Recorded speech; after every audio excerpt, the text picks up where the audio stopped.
Dünya üzerinde hala varlığını sürdüren en eski dilleri keşfetmeye hazır mısınız? O zaman videomuza vakit kaybetmeden başlayalım. İşte dünyada hala konuşulan en eski diller. İbranice. İbranice, milattan sonra 400 civarında günlük konuşmadan kaybolmuş, yüzyıllar boyunca sadece dini ayinlerde ve metinlerde varlığını sürdürmüştür. Fakat 19. ve 20. yüzyıllarda Siyonizmin yükselişiyle birlikte adeta küllerinden yeniden doğmuş, İsrail'in resmi dili haline gelmiştir. Modern İbranice, eski ahitte kullanılan İbranice'den farklıdır. Fakat ana dili İbranice olanlar, eski ahiti ve diğer dini metinleri rahatlıkla anlayabilirler. Bu da dilin köklü geçmişine ve güçlü bir şekilde korunmasına dair etkileyici bir göstergedir. Modern İbranice'nin gelişmesinde Yidiş dilinin de önemli bir rolü olmuştur.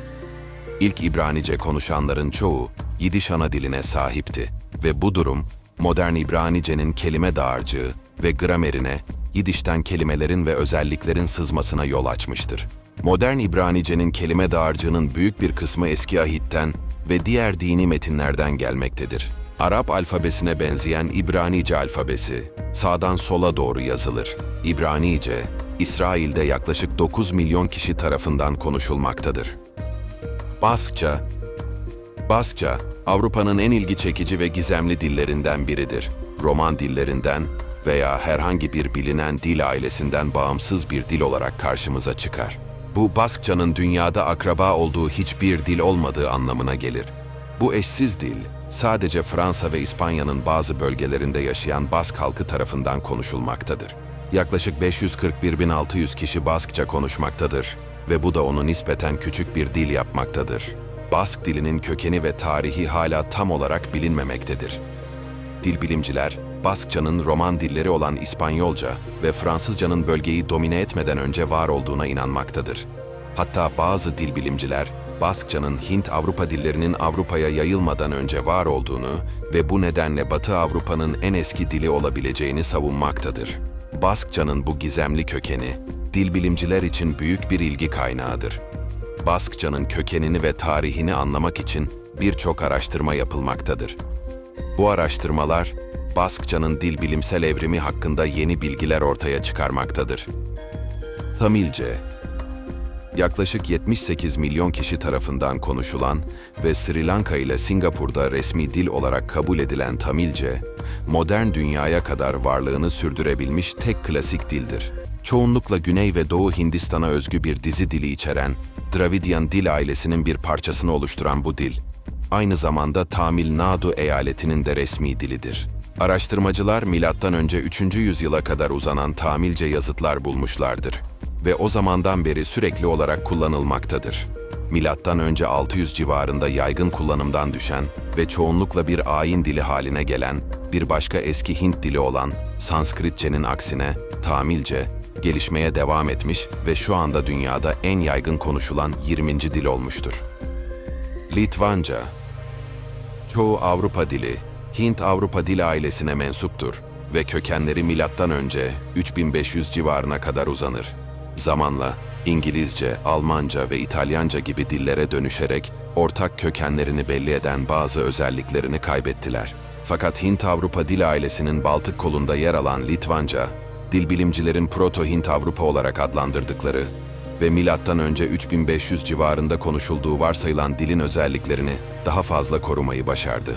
Litvanca'nın bu kadar eski bir dil olarak kalmasının sebebi tam olarak bilinmemekle birlikte, Proto-Hint-Avrupa'dan gelen sesleri ve dil bilgisi kurallarını diğer kuzenlerine nazaran daha fazla korumuş olması, onu dünyanın en eski dillerinden biri yapmaktadır. Litvanca, günümüzde yaklaşık 3 milyon kişi tarafından konuşulmaktadır. Farsça, günümüzde İran, Afganistan ve Tacikistan'da konuşulan bir dildir. Farsçanın kökenleri oldukça eskilere dayanır. Bu dil, Pers İmparatorluğu'nun resmi dili olan eski Farsçanın doğrudan torunudur.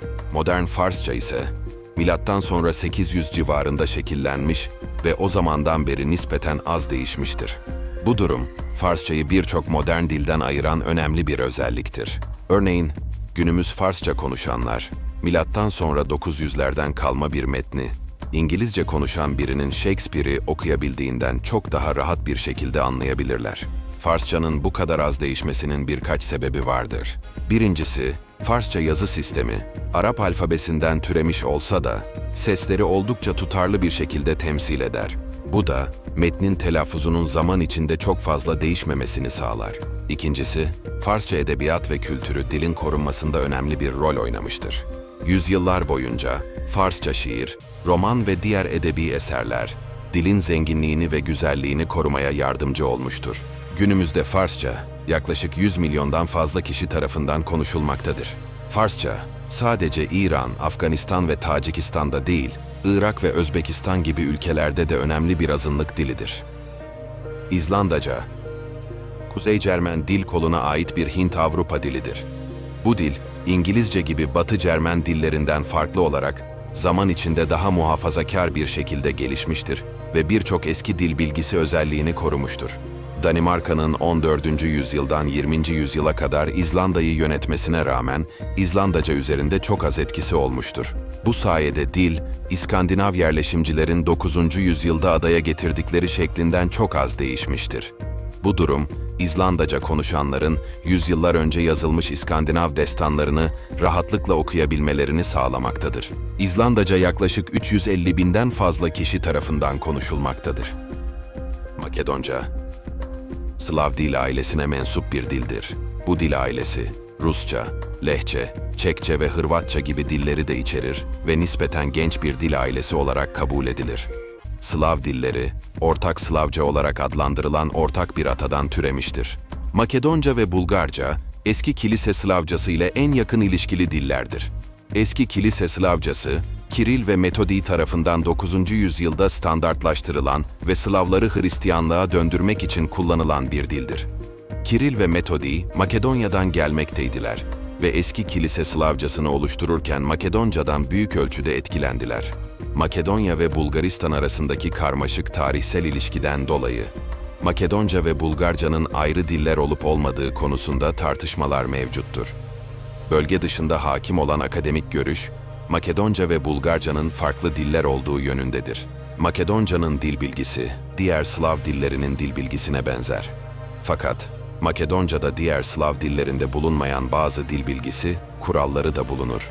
Makedonca, yaklaşık 2 milyon kişi tarafından konuşulmaktadır.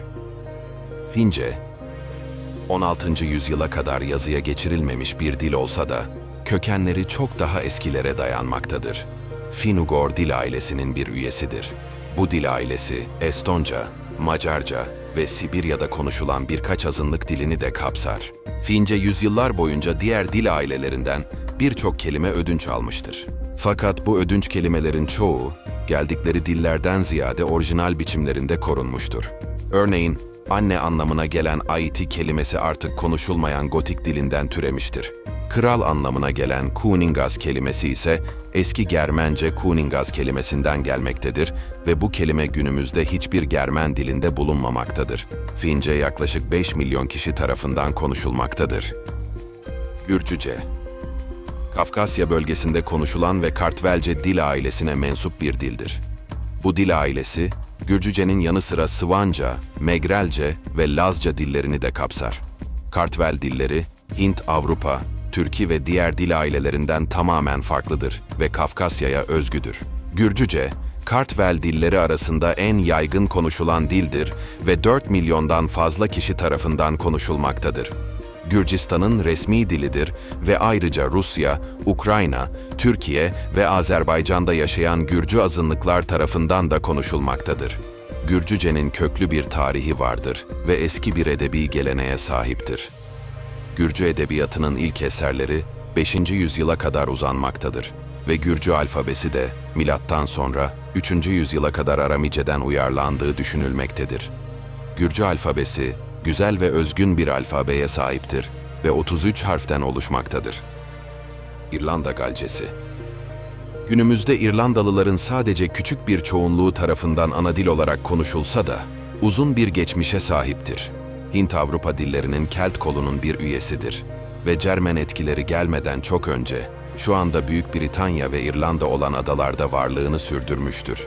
İrlanda Galcesi, İskoç Galcesi ve Manx'ın ortaya çıktığı dildir. Ancak onu bu listeye sokan gerçek, Batı Avrupa'daki herhangi bir dilin en eski yerel edebiyatına sahip olmasıdır. Avrupa'nın geri kalanı kendi dillerini konuşup Latince yazarken, İrlandalılar bunun yerine kendi dillerinde yazmak istediklerine karar verdiler. Çince. Genellikle önce sözlü bir forma sahip olan diğer dillerle karşılaştırıldığında, Çince yaklaşık 6000 yıllık bir yazılı forma sahiptir. Bazı dil bilimciler, Çin dilinin Neolitik çağın sonlarındaki Yangshao kültüründen evrildiğini düşünmektedir. Sarı Nehir boyunca gelişen Loess platosunda var olmuşlardır. Çin dilinin en eski kayıtları, Shang Hanedanlığı'nın son dönemlerinde, M.Ö. 1250'den kalma kahin kemiklerine kazınmış kehanet yazıtlarıdır. Çince karakterlerin evrimi çok daha erken başlamıştır.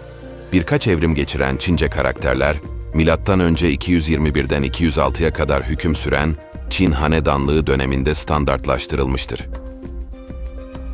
Dilin evrimi biyolojik evrim gibidir. Nesilden nesile çok küçük adımlarla gerçekleşir.